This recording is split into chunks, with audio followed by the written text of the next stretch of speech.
11ই জানুয়ারি বনকর্মীদের ঝটিকা অভিযানে উদ্ধার প্রচুর পরিমাণে চেরাই কাঠ, পলাতক কাঠ মাফিয়া। গোপন খবরের ভিত্তিতে বনকর্মীদের ঝটিকা অভিযানে উদ্ধার বিপুল পরিমাণ চেরাই সেগুন কাঠ।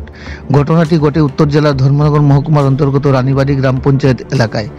জানা গেছে, শনিবার কদমতলা ফরেস্ট বিটের ইনচার্জ অভিজিৎ দাসের কাছে গোপন খবর আসে ভারত বাংলা ও ত্রিপুরা অসম সীমান্তের রানীবাড়ি গ্রাম পঞ্চায়েতের 4 নং ওয়ার্ডের আব্দুল সত্তারের বাড়িতে বিপুল পরিমাণ চেরাই সেগুন কাঠ মজুত রয়েছে।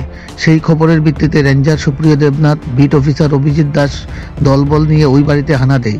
হানা দিয়ে বাড়িতে লুকিয়ে রাখা বিভিন্ন সাইজের প্রায় 70 ফুট চেরাই কাঠ উদ্ধার করা হয়। পরে উদ্ধারকৃত কাঠগুলি ধর্মনগর রেঞ্জ অফিসে নিয়ে আসা হয়।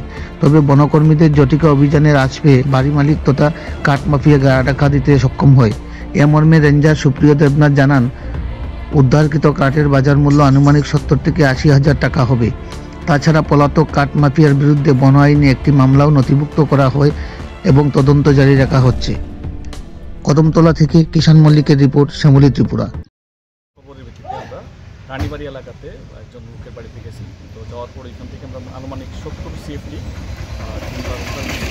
যার বাজার মূল্য আনুমানিক 70 থেকে 80 হাজার টাকা হইব। তো ওইটা তারপর ধরার পর সিজ করার পর এখানে আমরা গেছি।